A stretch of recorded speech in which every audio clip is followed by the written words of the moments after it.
Rajeev foundation നേതൃത്വ സംഗമം Kannur DCC office ഓഡിറ്റോറിയത്തിൽ നടന്നു. DCC president advocate Martin George സംഗമം ഉദ്ഘാടനം ചെയ്തു. രാജീവ് ഫൗണ്ടേഷൻ സംസ്ഥാന ചെയർമാൻ റഷീദ് പറമ്പൻ ഉദ്ഘാടന ചടങ്ങിൽ മുഖ്യപ്രഭാഷണം നടത്തി.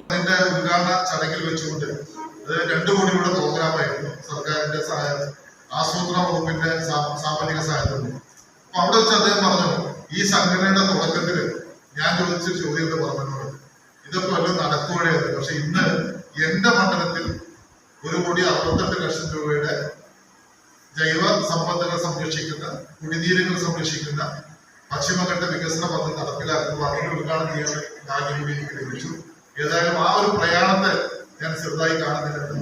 അത് വലിയൊരു അവാർഡായിട്ട് നമ്മൾ നമുക്ക് നമ്മുടെ ഒരു മിഷൻ സ്റ്റേറ്റ്മെന്റും ഒരു വിഷൻ സ്റ്റേറ്റ്മെന്റും വിഷനില് നമ്മൾ എഴുതി വെച്ചത് റീച്ച് ദ അൺറീച്ചബിൾ എന്നാണ്. എത്തിപ്പെടാൻ കഴിയാത്തത് എത്തിപ്പെടുക എന്നതാണ് നമ്മുടെ അർത്ഥം.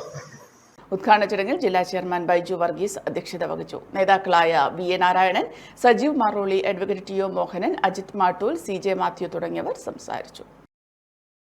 Aster MIMS Hospital, we'll treat you well. Chala East, Kannur.